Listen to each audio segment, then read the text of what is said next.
People who hired a personal detective, what secret did you uncover? Story 1. Not me, but my mom was an attorney who worked in workers' compensation insurance. Her colleagues were representing a woman who had been gravely injured on the job and deemed totally unable to work. The opposing attorney hired a private investigator to look into this woman. Let's call her Jane. They got to court and presented the video footage as their key evidence, proving that this woman was supposedly capable of working. Here Jane was, mowing her lawn. Here she was, unloading groceries from her car. Here she was, walking the dog. Here she was, going for a run, and so on. Jane's attorney sat there in complete silence. When it was their turn to cross-examine the PI, they declined to ask any questions. Their turn came next. Who was the first witness they called? We would like to call Jane's identical twin sister to the stand. Jane's twin had moved in with her bedridden sister after the work accident. Full benefits were awarded to Jane. Apparently, the look on the opposing attorneys' faces was the kind lawyer's dream of seeing in court. Story 2. My grandfather once hired a private investigator. See, he owns a large vineyard and has several engineering projects he's working on. Well, 2 guys pressed charges against him, claiming they had injured their backs while working for him and that he needed to cover their medical bills, disability, and more. He found it a little suspicious and decided to hire a PI.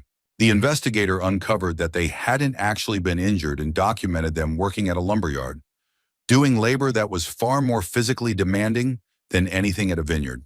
It cost my grandfather a bit to hire the PI, but it was way less than what he would have had to pay those 2 scammers. Story 3. My wife hired a private investigator. She found out that she was just wasting money and that I'm a very boring person. Edit. We came from different cultures, but we always knew we wanted to be together. She's Hispanic, born in another country, and I'm a hillbilly from Appalachia. Early on, there was a lot of jealousy on both sides because we just couldn't relate. After a while, I got tired of feeling suspicious and told her that if she ever wanted to be with someone else, she should just tell me and I'd move on. That conversation was freeing for me, but for her, it only seemed to make her more suspicious. I got off work at 7 a.m., and since there wasn't much to do and most places didn't open for a couple more hours, I'd go to the gym. She worked an early first shift job, so we never saw each other in the mornings. I guess she didn't like not being able to account for the gap between me leaving work and coming home. The guy she hired to follow me around was terrible at his job. I had the same routine. Get off work, go to the gym, grab breakfast, stop by Blockbuster, maybe check out a pet store since we had birds and fish. At that time of day, these places were practically empty. Like I said, I'm a boring person. A few days later, I left the gym and noticed the new guy trailing behind me. I went to a restaurant, and a few minutes later, he walked in. Creepy. I finished eating, went to Blockbuster, and sure enough, he followed me there too. Now I was the one getting suspicious. The next day at the gym, I told my buddy about how weird it was that this guy kept showing up everywhere I went. He agreed that it was strange. I finished working out and told my buddy that I was heading to a specific pet store. If the guy left right after me, my buddy was supposed to follow and meet me there. Sure enough, that's exactly what happened. I walked into the store, and a couple of minutes later, the guy followed. A minute after that, my buddy came in too. We ended up cornering the guy, pinning him down, and asking why he was following me. He kept saying, it's just a job, and that he hadn't seen anything. We let him go, but warned him to stay away from the gym. When I got home, I called my wife and told her that she had hired the most incompetent investigator around and needed to stop wasting money. She asked what had happened, and I told her to ask him since she was the one paying him. Her jealousy faded after that. Well, that and the fact that I made a simple but effective argument. If I were cheating as much as you think I am, wouldn't I be a lot happier? For those hoping for a different ending, sorry to disappoint. We've been together for almost 25 years now, and everything is fine. Maybe she just couldn't believe she ended up with someone this boring.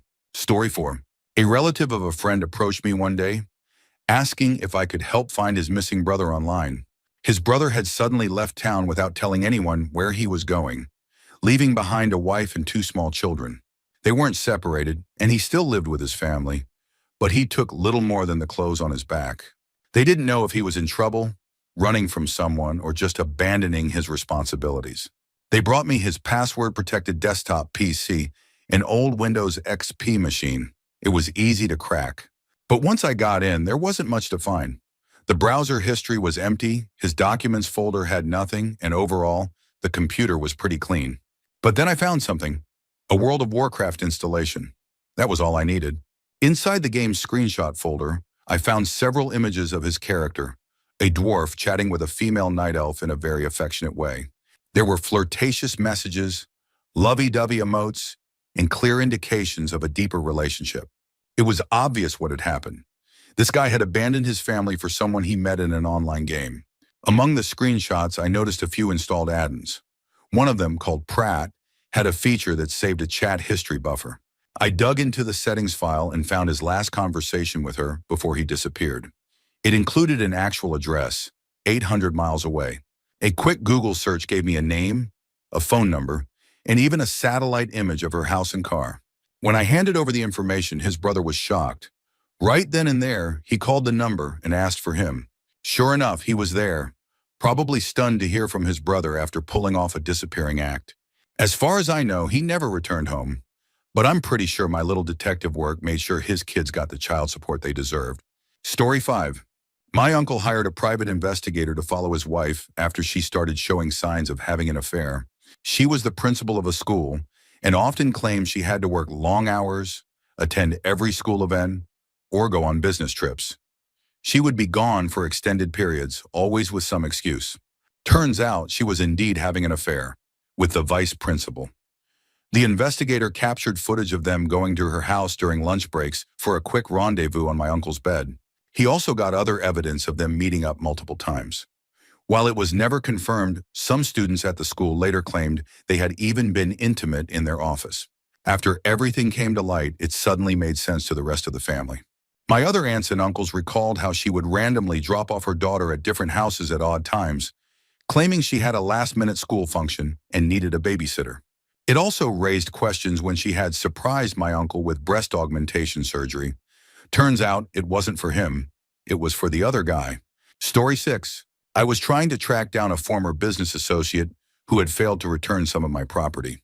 The private investigator quickly discovered that she had used multiple names, several different birth dates, sometimes even claiming to be a senior citizen, and had registered about 20 different addresses across the country in just a few years.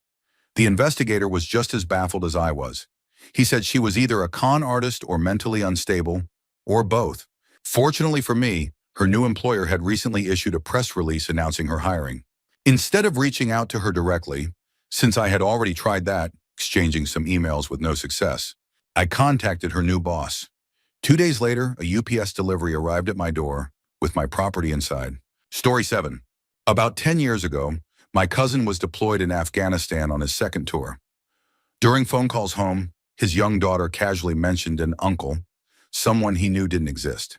That was enough to raise suspicion, so my aunt hired a private investigator on his behalf. It didn't take long to confirm the worst. His wife was cheating on him with a doctor. Naturally, he was devastated. The divorce that followed was quick and straightforward. However, there's a silver lining to all of this. After transitioning to a reserve unit, he was able to finish college and go to law school. His life took a much better turn. As for his ex-wife, she was dumped by the doctor not long after the divorce. She later tried to reconcile with my cousin, but he refused.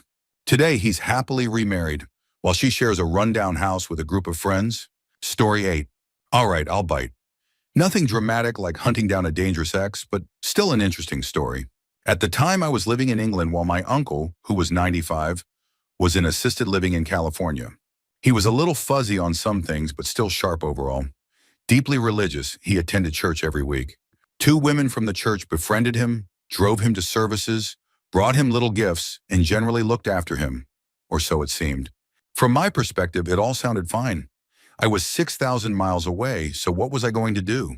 The only thing that struck me as odd was when I once spoke to them on the phone, and one of them casually mentioned that my uncle had signed over power of attorney to them. That seemed a little strange. My uncle and I weren't particularly close, but since my brother and I were his heirs, wouldn't he have told me? Still, I shrugged it off. He was of sound mind and could make his own decisions. It wasn't really my business. A year or 2 went by, and I continued checking in on him occasionally. Everything seemed fine. Then one night I got home to a ringing phone. It was the assisted living facility. My heart sank. Had he passed away? He was 97, and I had been expecting the call at any time. But no, the staff was calling because the two women were there, pressuring him to sign over power of attorney. That didn't make sense. I thought he had already done that. Immediately, alarm bells went off. Something was very wrong, and it would take me at least 24 hours to get to California with flights, connections, car rentals, and everything else. So I called a private investigator from England. I barely started explaining the situation when he stopped me and said, "Wait, let me tell you how this story goes." He then described a common scam. These women would frequent churches looking for elderly men who seemed to have no close family but had healthy retirement and investment accounts. I got to California as fast as I could, and thankfully, my uncle hadn't signed anything. But they were relentless, harassing him constantly. At one point, they had even taken him to an attorney, trying to get him to sign over full control of his finances. They underestimated him, though.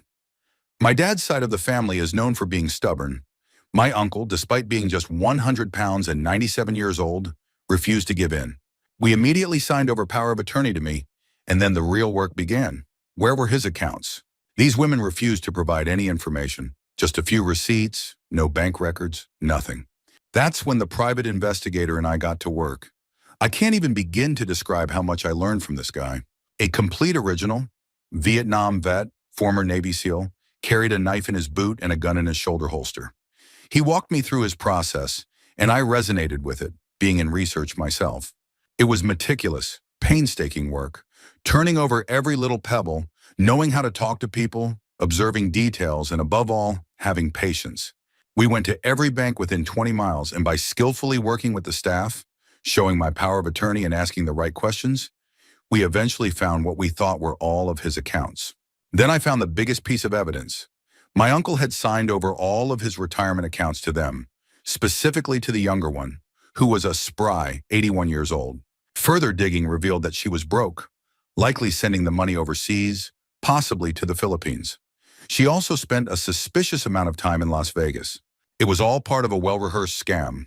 These two women had targeted my uncle, convinced him to sign over his assets, and then all they had to do was outlive him. At 81 and 83 versus my uncle at 96, it must have seemed like a sure bet. So I confronted them.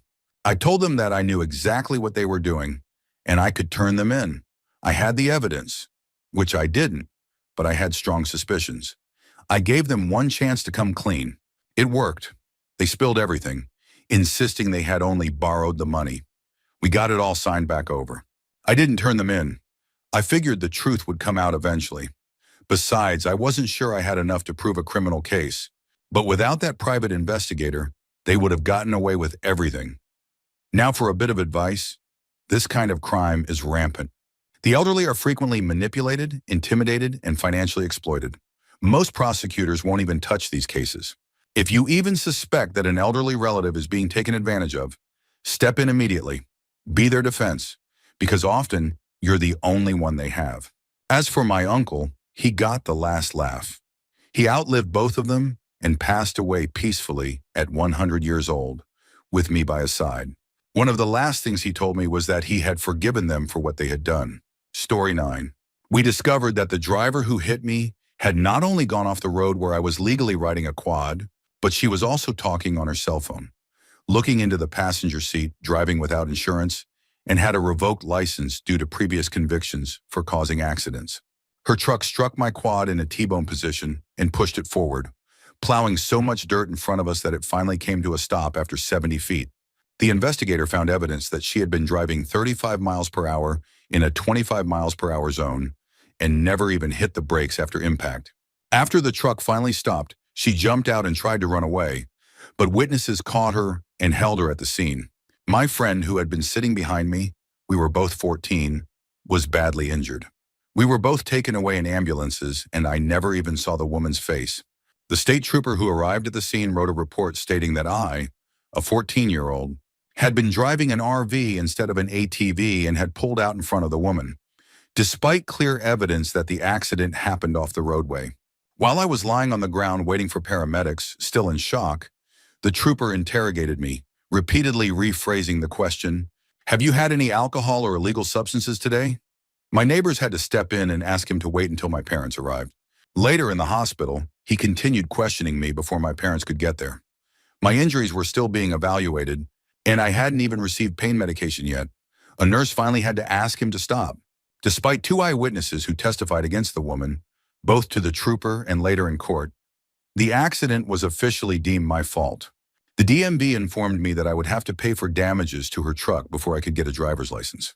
On top of that, I was required to carry SR-22 insurance for 5 years after receiving it. The investigator eventually uncovered proof that the trooper knew the woman who hit me and was possibly even family friends with her.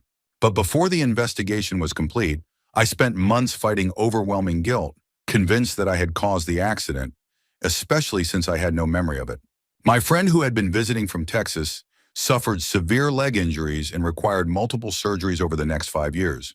She had to be medically evacuated home by helicopter, which left her family with an enormous financial burden.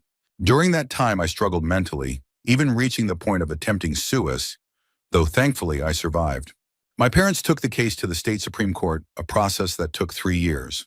When we finally went to trial, the judge ruled that the only way to clear my record and remove the financial obligations was if the state trooper retracted his statement. That's when we learned that the trooper had already been dismissed from the force for misconduct. His testimony was deemed worthless. It was an expensive and painful lesson in corruption. The financial stress from the case played a huge role in my parents' divorce. However, if we hadn't hired the investigator, I might have gone on believing that I was to blame. And despite everything, I'm incredibly grateful to finally know that I wasn't. Story 10. When I was 10, my parents separated and went through a nasty divorce. At some point during it all, my dad hired a private investigator to follow my mom. The investigator concluded that my mother was involved in escort work. He provided photos and documented everything. According to his findings, she worked conventions and socialized in certain circles. At one point, my dad snuck into our house with a camcorder and recorded his discovery of a ledger detailing all of her clients and payments. He used it as leverage during the divorce, ensuring that he didn't end up on the losing side. He never told me about any of this until I was around 17. At first, I didn't believe him, but when I thought back, certain things started making sense. She had a pager, and in the 90s, there weren't many professions that required those. She would suddenly leave in the middle of the night, and if I ever woke up to find her gone, she always said she had gone grocery shopping. I also remember walking in on her once when she was wearing a tight leather dress. It wasn't anything more revealing than what people wear to clubs, but at 10 years old, it felt strange to see my mother dressed like that. Anyway, my dad still brings it up whenever he wants to remind me how much better he is than my mom or my stepdad, who, as he puts it, married a hooker. To be fair, my mom was putting herself through school at the time. She eventually became a registered nurse, and that's what she does now. Story 11. During my first year of college, my friend had a private investigator follow him around for an entire semester. His dad was concerned about his grades dropping and wanted to figure out what was going on. The thing is, my friend was still doing well in school. He just wasn't getting straight A's anymore. He had dropped from A's to B's and B pluses, which didn't seem like a major issue to us. Since we were always hanging out, that meant the investigator was essentially keeping tabs on all of us. We lived in the same dorm, and our families were friends, so we were together a lot. In the end, the PI didn't find anything too shocking, just the usual college lifestyle. He saw us smoking a lot of weed, drinking, and doing other typical college things. When my friend's dad finally got the report, he was cool enough not to tell our parents what was going on. But once everyone found out about the PI, it definitely made for an awkward moment. Story 12. This didn't happen to me, but to a friend of mine. About 20 years ago, his brother passed away. The police ruled it a suicide, but neither my friend nor his parents believed that he would have done such a thing. Suspicious of the circumstances, they hired a private investigator to look into the brother's girlfriend. Their doubts only grew when she suddenly moved away, cut off all contact, and didn't even attend the funeral. The PI uncovered a troubling past. She had been involved in various scams, and even more disturbingly, a previous boyfriend of hers had also died, again ruled a suicide. At that point, the PI asked the family whether they were sure they wanted to continue the investigation. He warned them that similar cases had turned into obsessions, leading clients to uncover painful truths that haunted them for life. My friend wanted to push forward, but his parents decided it was too much. They called off the investigation, leaving their questions unanswered. Story 13. Nothing. That's what we found. My husband's ex-wife has shared custody of their 2 children. This is in the UK. He was trying for full custody due to her declining mental health and alcohol abuse. Then one day, he went to pick them up, and they were gone. Every time he tracked them down and filed for a court order, she moved again. Over the past 8 years, she has had 17 different addresses, including a period where she was living in a tent in a field. A few courts informed her family that they had a legal obligation to provide her whereabouts, but they insisted they had no contact with her. Since they live in a small village alongside my in-laws, I actually believe them. Someone would have noticed her coming and going. The last private investigator we hired found them living in a rented flat up north, only for them to be evicted a few weeks later. I've written letters to every school admissions department in England and Wales, but at this point, I don't even think the kids are in school. The last school report we received showed extremely poor attendance, maybe 2 days a week at most. But since they moved out of that county, the children missing education department there wouldn't have followed up on it. So in the end, hiring a P I didn't really get us anywhere. He only confirmed what we already knew. Our goal wasn't to drag things through the courts again, but rather to go through a child contact center, which helps reintroduce parents to children after long separations while keeping the adults separate. But at this point, all we can do is wait for them to turn 18. Story 14. This one really surprised me. I had traveled to retrieve my 25-year-old girlfriend from her conservative, religious Middle Eastern family. In her culture, women weren't treated as independent adults. They had the same level of freedom as a child until they were married off. Because of my Christian, white American background, I knew her father would never accept me. When she was in the country, I booked a flight, picked her up, and brought her home with me. I was already working on the paperwork to marry her and make her stay legal, but I hadn't filed anything yet. She had never mentioned me to her family, and they had no clue where she had gone or if anyone had helped her. All they knew was that she had left. That's when her father hired a private investigator. Within 2 days of her boarding the plane with me, her aunt and uncle, one from across the country and the other from Dubai, were at my door.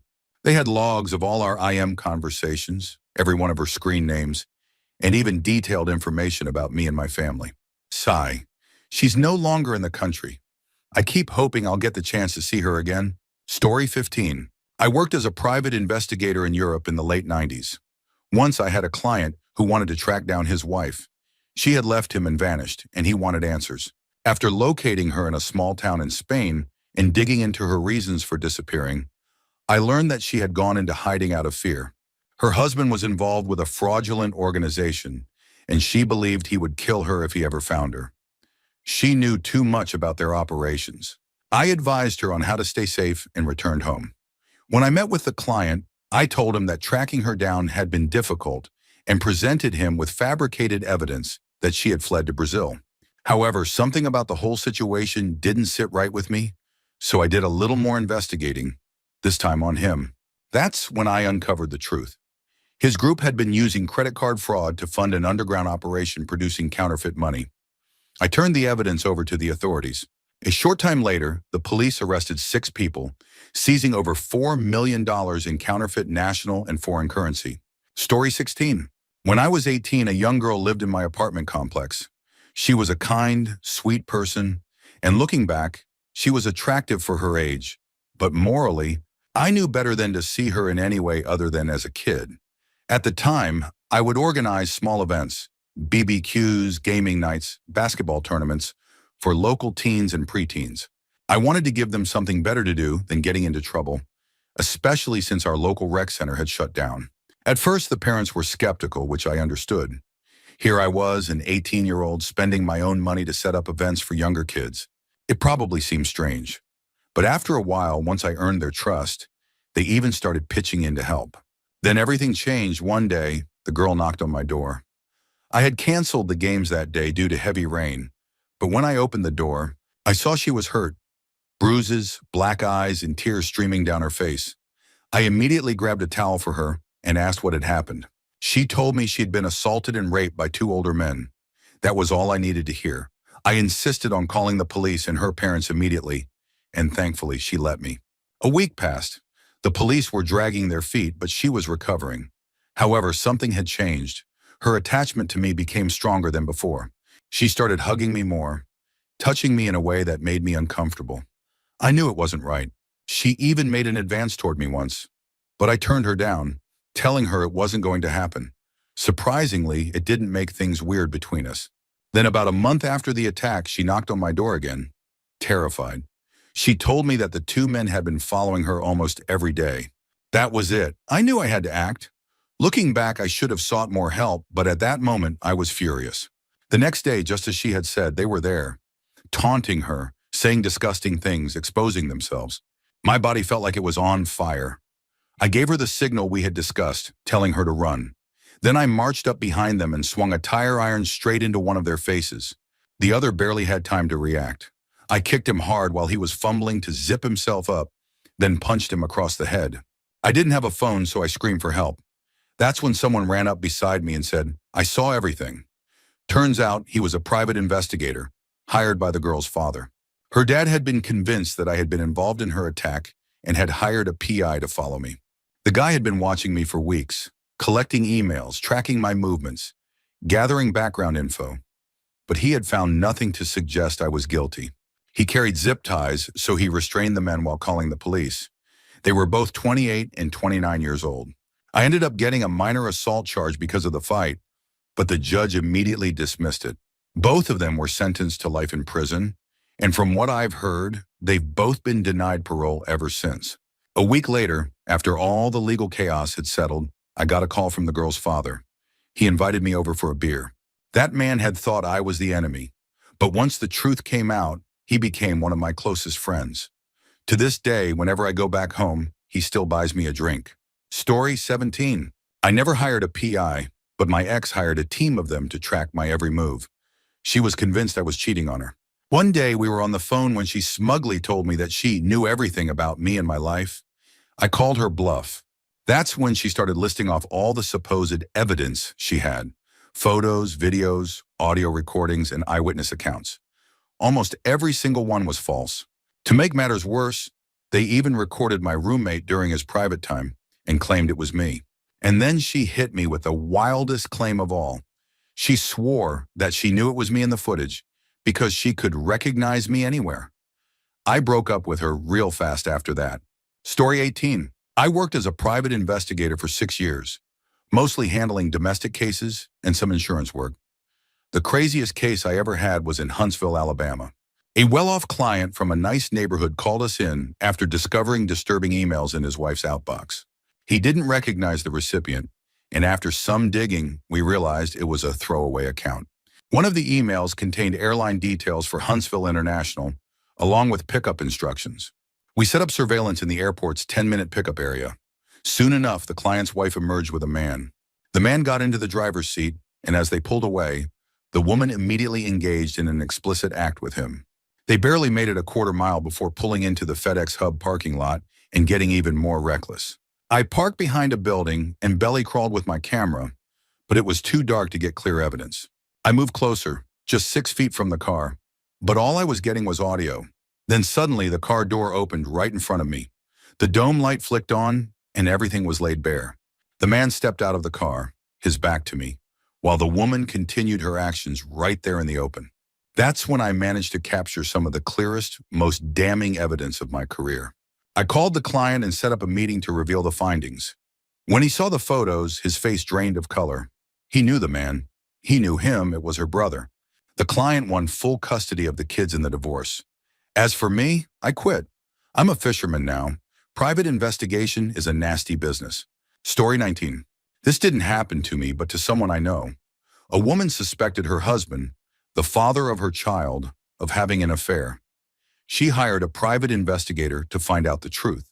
After conducting an investigation, the PI couldn't come up with any conclusive evidence.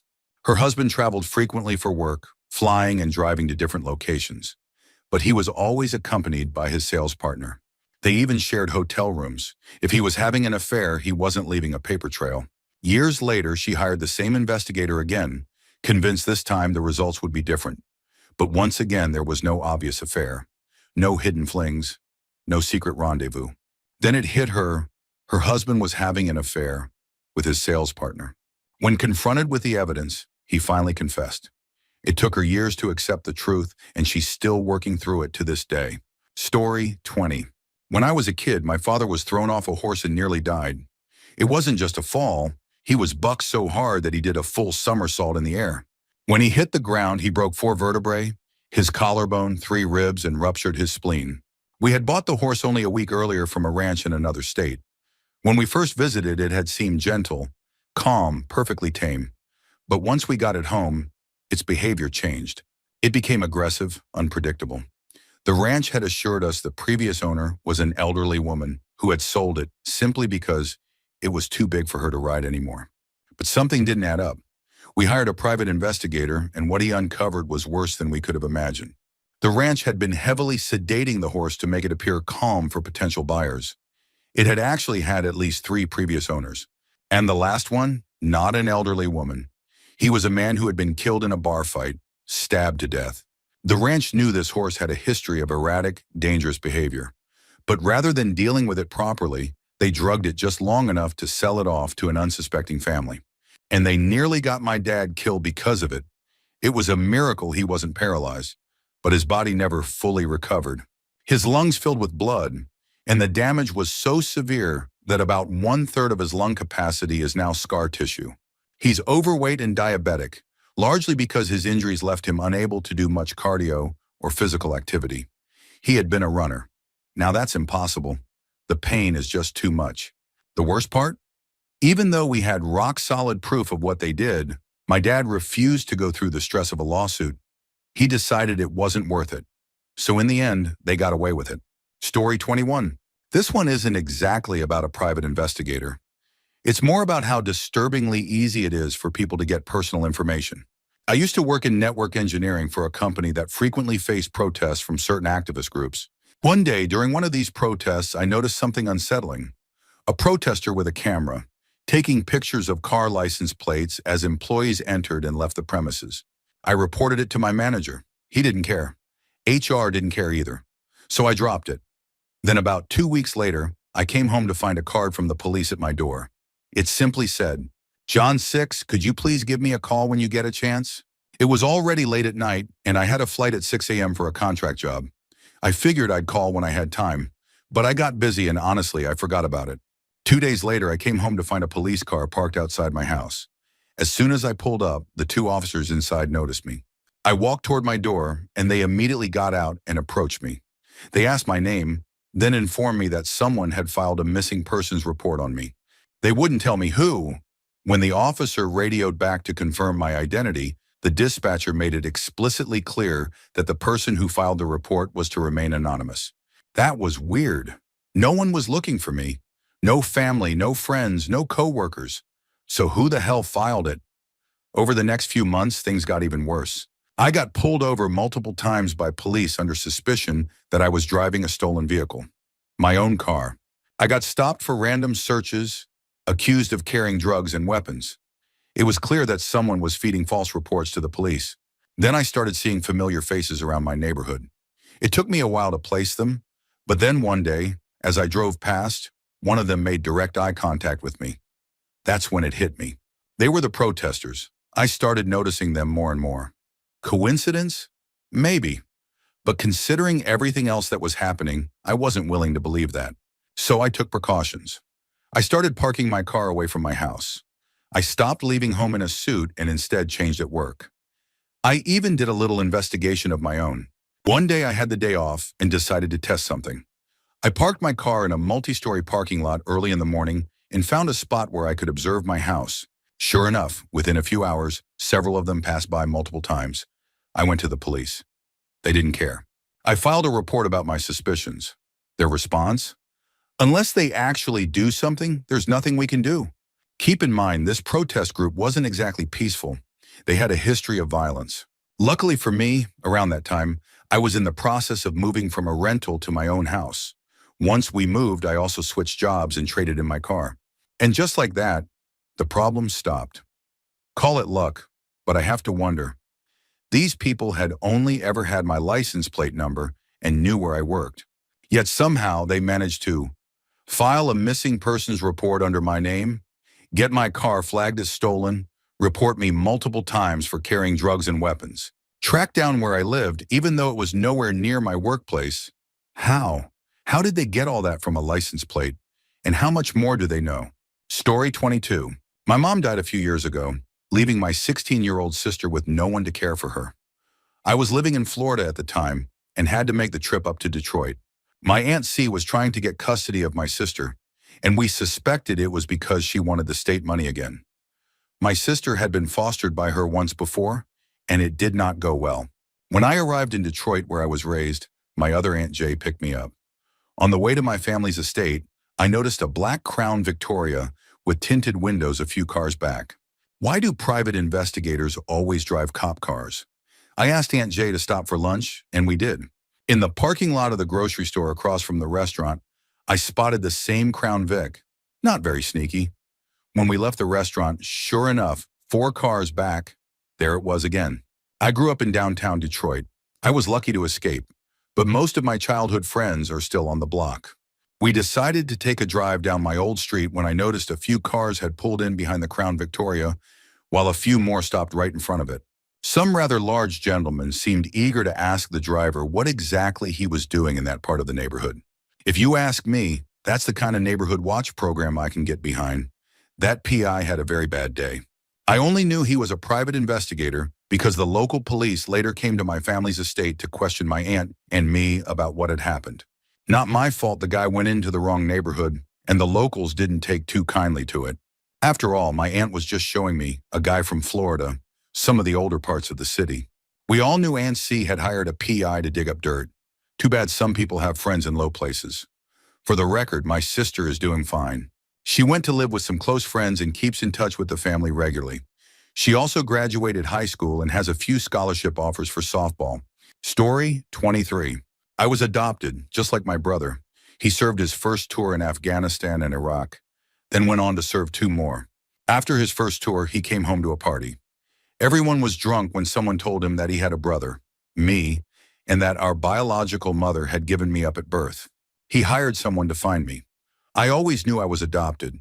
My parents told me when I was in 1st grade, and I was completely fine with it. I understood that if my mom could have kids, I would have been hers. Long story short, I'm so happy my brother found me. It's been the best thing ever. Now I have 2 sisters as well, and it's great to have siblings to talk to, chill with, and have fun with. I can see why my brother was so determined to find me. PTSD is a huge struggle, and I feel blessed that he survived and that we reconnected. Story 24. I'm a private investigator, and while I've had a few violent cases, this one stands out as my favorite. The case was simple. A man claimed he was completely disabled and unable to work due to an injury. I was assigned to surveil him, so I spent 2 days on watch from 6 a.m. to 4 p.m. Never saw him once. I got approval for additional hours and started at 5 a.m. This time, I caught him leaving home around 5:45 a.m. and returning at about 5:30 p.m. every day. Now, this isn't unusual. Plenty of people game the system, but usually they're from lower income brackets, doing it just to make ends meet. Not this guy. He was a master electrician who had transitioned into project management, making over $75,000 a year. Instead of being out of work, he had simply switched companies, likely making almost the same amount. On top of that, his new job was only 15 minutes away compared to his old one, which was over an hour north of the city, an area notorious for bad traffic. Then things got interesting. I was granted another 30 hours of surveillance. Same routine. He left early and went to work. But one day he left work around noon and drove an hour into the city. He had an independent medical exam, IME, scheduled by the insurance company, so I knew about that. No surprises there. But after his appointment, instead of heading home, he drove to the neighborhood where his old job was, the one he was supposedly too injured to work at. That was odd, but not completely out of the ordinary. Maybe he wanted to stop by, say hi, and sell the story of his injury a bit. Nope. He met up with a woman who was not his wife and had lunch. That alone isn't damning. I've seen plenty of cases where a friendly lunch looks suspicious, but means nothing. So I grabbed a seat at the bar, had my own lunch, and recorded discreetly with a covert camera. Nothing too exciting until they started drinking wine. As soon as I finished eating, I headed back to my car to keep watch. About 45 minutes later, they walked out together. They went to the woman's car, and that's when things got interesting. Both climbed into the back seat and immediately started going at it. Midway through, they got a serious scare when someone parked in the spot right next to them. That was apparently too public for them, so they moved into the back of his truck and finished up there. Afterward, they went their separate ways. He headed back to work. The rest of the surveillance was uneventful, and I closed out the case. Unfortunately, it never made it to trial, but from what I heard, the look on his face at the conference later that month was priceless. Even worse for him, his wife was present when they showed the surveillance footage. Now he's facing legal trouble for the workers' comp fraud and going through a divorce. Story 25. This isn't my story, but it's similar in nature to the work I've done. I used to golf at a small course when I was a kid. I was around 10, and there was another boy, maybe 8, who played there too. We knew each other casually, just kids who happened to be at the same place. His dad was a high-level businessman involved in natural resource deals, lumber if I remember correctly, working with multinational corporations. Around 1995, during a pretty unstable political climate, he had to move the whole family to Russia for business. They lived there for 2 or 3 years. One day, my buddy was kidnapped. A ransom was demanded, the whole 9 yards. His father didn't hesitate. He didn't negotiate. He didn't call the police. Instead, he hired a squad of mercenaries to retrieve his son. No questions asked, just get him back. Within 1 day, his son was returned. Story 26. My father was the target of multiple private investigators over the years after he was involved in a car accident.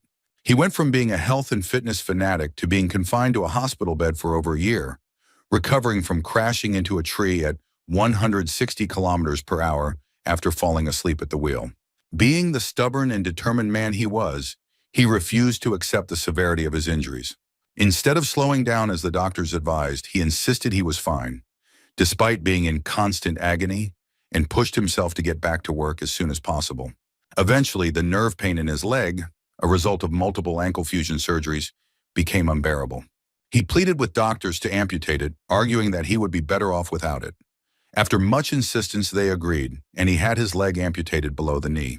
He got specialized prosthetics for everyday use, and even had a custom one made for cycling. Determined to rebuild his life, my father took a job at a call center and began training as a long-distance cyclist. He was making incredible progress until one night, on his way home from a ride, a woman talking on her phone hit him with her SUV.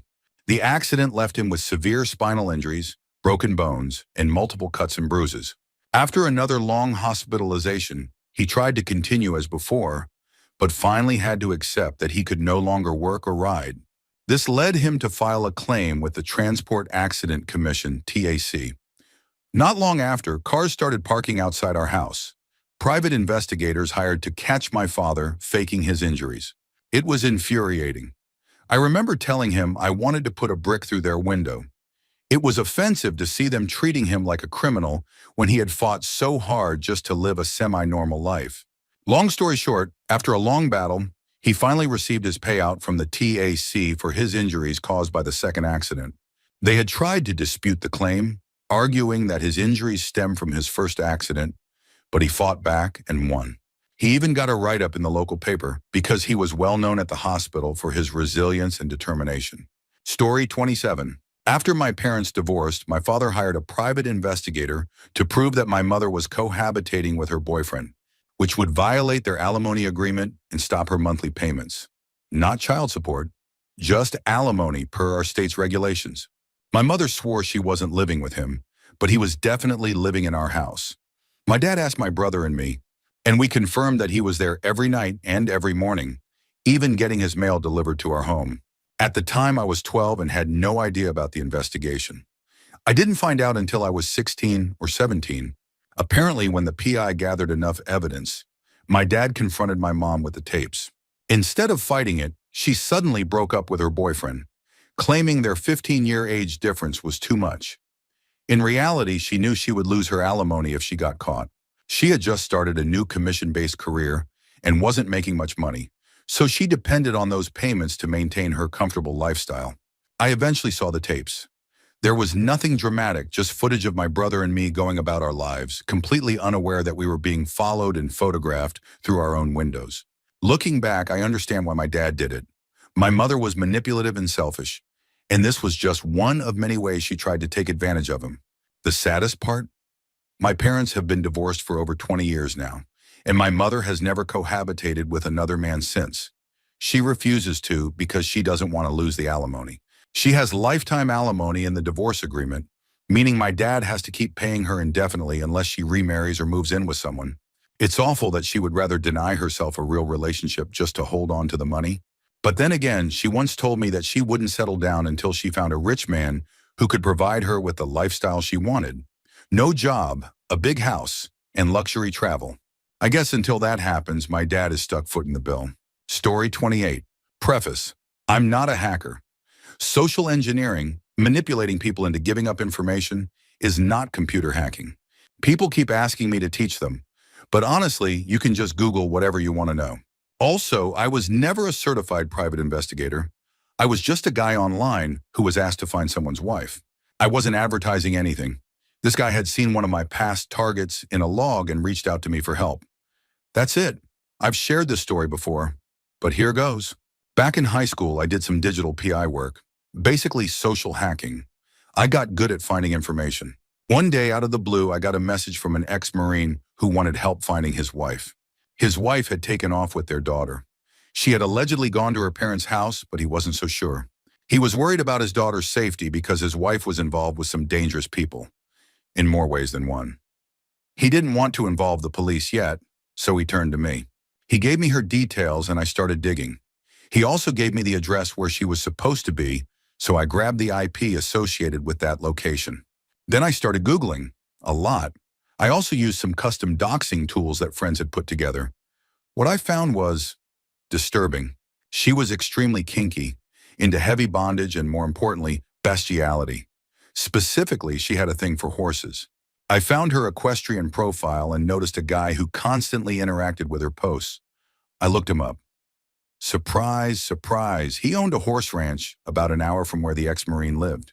I needed to verify her location. I spoofed a bank email to her, nothing invasive, just a simple email to confirm that her address was still linked to the bank. She responded.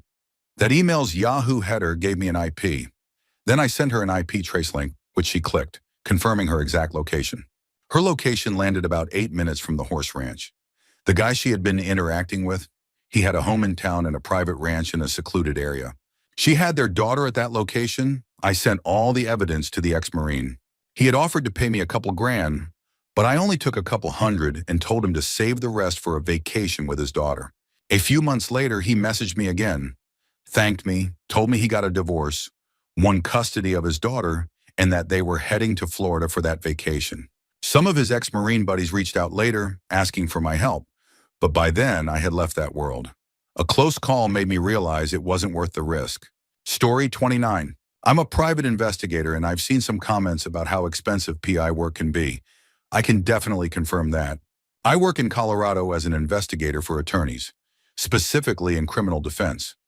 My job mostly involves interviewing witnesses for all kinds of cases, everything from petty crimes to murder. When I'm working on state-paid cases, my rate is the lowest, around $36 to $41 per hour. When attorneys hire me privately, I charge $50 to $65 per hour, depending on who I'm working with. And for people off the street, those who want the classic cheaters-style surveillance, I charge $75 per hour, plus mileage and travel time. It adds up quickly. As for whether the job is boring, yes and no. Surveillance can be mind-numbing when nothing is happening. But when you're tailing someone and finally catch them in the act, it feels like being a spy. That part is exciting. Criminal cases can be interesting, but since I work in defense, I've had to justify helping some very questionable clients. I've assisted in cases involving child molestation, rape, domestic violence, and murder. Some of those cases sit with you in a way you can't shake. But overall, the job is rarely dull. I almost never see the same thing twice. Story 30. Growing up, I had a friend named Jason, whose mom was a private investigator. She wasn't what you'd picture, a total mom jeans type, driving a station wagon with fake wood side paneling. I always thought her job must be incredible. But according to Jason, it was very boom or bust when it came to income and hours. Her two biggest regular clients were a local law firm specializing in divorces and an insurance company that suspected people of faking disability claims. The insurance work was straightforward. Imagine someone claiming they slipped on an icy walkway and couldn't work because of severe back pain, only for Jason's mom to tail them for a few days and catch them playing beer league softball or water skiing.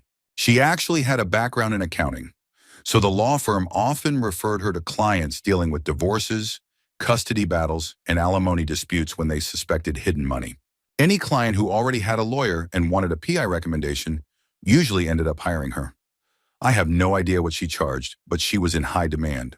The rest of her work was classic marital infidelity cases, gathering evidence for divorce proceedings and custody battles. Is she cheating? With whom? Most of the time, the spouses already knew they were being cheated on. They just wanted to confirm who it was. Some of the saddest cases she worked on involved trying to prove substance abuse in custody disputes. I remember one case where a father had every other weekend visitation, and Jason's mom was gathering proof that the mother was abusing heroin.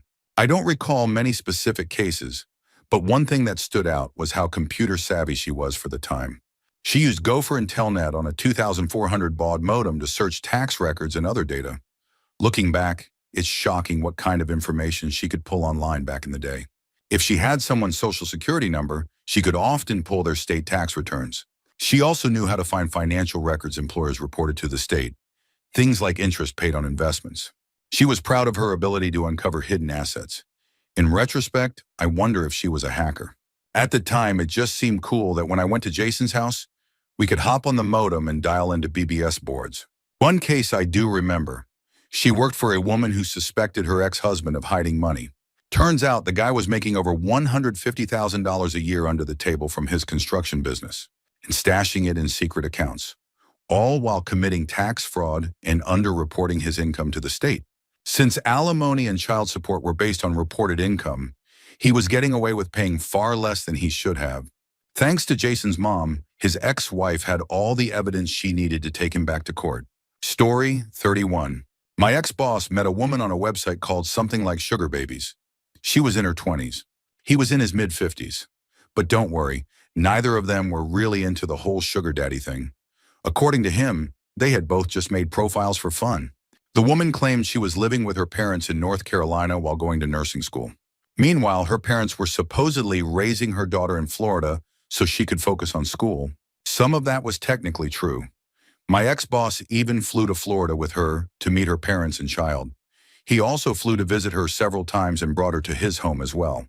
Eventually, he even flew both her and her kid to our small rural town in Texas so they could go house shopping together. A couple of weeks later, after he bought her yet another plane ticket, she just never showed up. At that point, he decided to hire an online private investigator. It didn't take long to uncover the truth.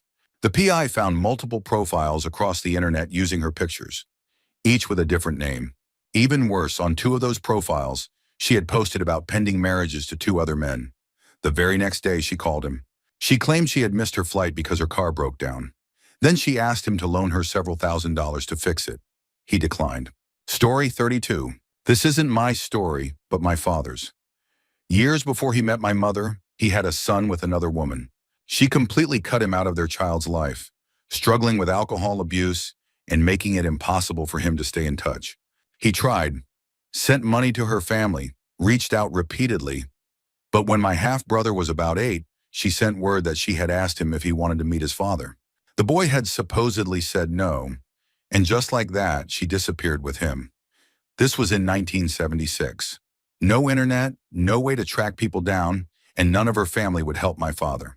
Fast forward to 2003. My mother was browsing Friends Reunited when she came across a message from someone looking for my father. It was from a woman, my half-brother's then wife. The message had been there for a while, and when my father responded, he got no reply. But now he knew his son wanted to find him. Determined, my father hired a private investigator.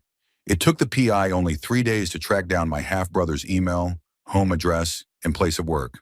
They started exchanging emails, and a few months later, my father met his 36-year-old son for the first time. The most shocking part, my siblings and I had no idea we had an older half-brother. That was an interesting conversation, but it all worked out in the end. Last year, we attended his wedding, and my father sat at the top table. Without the PI, it could have taken years to find him. Even with Facebook, My dad is happier than ever to have reconnected, and now he's a grandfather. Story 33. I learned the hard way that sometimes you have to pay a private investigator just to get your so-called friends to do the right thing. I was falsely accused of misdemeanor theft by a former employer. It ruined my life. I lost my new job because my old boss defamed me over the phone. Lost my home, lost my clean record, spent time in jail. I needed statements from my former coworkers, people I considered friends, just to clear my name. These statements weren't even complicated. I just needed them to confirm my work ethic and general character. If my lawyer could present those to the prosecutor, the case would likely be dismissed before trial. Sounds simple, right? Wrong. First, people will say they want to help, but in reality, they'll say anything just to get you to leave them alone. When the time came to actually talk to my lawyer, suddenly they were impossible to reach. Second, people will refuse to act, even when it benefits them, if they're scared.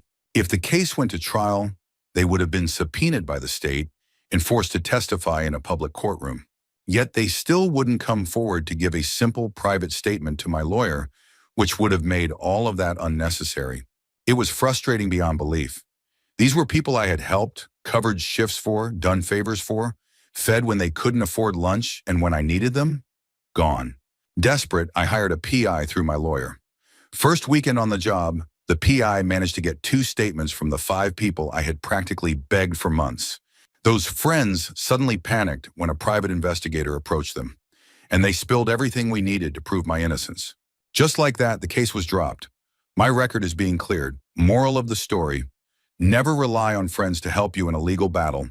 Hire a lawyer, hire a PI, because expecting people to do the right thing will get you nowhere, but a good investigator knows how to make them see sense. Story 34. A few years ago, my sister took it upon herself to track down our so-called father through Facebook.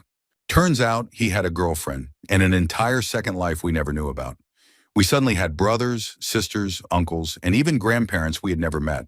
Since then, we've kept in touch with some of them through social media, and we've even tried to set up family gatherings. But one thing remains the same: we never reach out to him. He's still a complete piece of trash. He used to watch my brother-in-law's kids every now and then, until he beat his girlfriend in front of them. That was the last straw. My main brother-in-law just got out of jail and is trying to get back into the workforce. The other one also did time, but he's doing great now, working, raising his kids, and holding his life together. My half-sister, though, has it rough. She has 6 kids, 5 from one guy, 1 from another. Their situation is ghetto as hell. The 15-year-old is pregnant, her oldest son ran off to join a gang, disappeared for a while, then came back. Honestly, I don't think he's done with that life yet. And to top it off, her husband left, so she's struggling hard. As for my actual sister, the one from my mom, she lives a few blocks away with her boyfriend. They've been together for 11 years now. They have an amazing daughter, my niece. I just wish her father wasn't such a drunk. He drags them both down, and my sister refuses to get a decent job and leave him. Yeah, we've got family issues, all right. My drunken rant is over. Enjoy, Reddit. Story 35. I wasn't directly involved in this story, but I live in a tiny town, and rumors spread fast. When I say tiny, I mean a couple hundred people. Everyone knew everyone. We had town-wide BBQs, and it was the kind of place where you never had to lock your doors. Then one day, this woman moved in with her son. She was a lawyer, well off, and spoiled her kid, though surprisingly, he wasn't a brat. If anything, he was just unnerving. Pale as printer paper, completely silent, always in dark goth-style clothes. If you passed by him, his headphones were blasting heavy metal. I was friends with the mayor's son, and one day he told me that his dad had actually hired a private investigator to look into the kid's past. That's when things got weird, turns out. The kid had a talent for throwing knives, and his father? He had been a magician before he was murdered by a gang. Apparently, his dad used to perform street magic while secretly pickpocketing people for a local gang. At some point, he decided he wanted out. He asked the gang for the money they owed him, but they refused. So he stole it and disappeared, trying to start a real career as a magician. With a fresh start, he convinced his ex-wife to let him back into his son's life. It was all going well until the gang found him. His rising fame must have made it easy to track him down. Within a year, he was murdered. The kid took it hard. He begged his mom to move out of state entirely, and she did. My friend kept feeding me updates on what the PI was uncovering. Then 1 week after the investigator was hired, he turned up dead. Found in the sewer, stabbed 6 times in the ribs, throat slit. After months of investigation, no killer was ever found.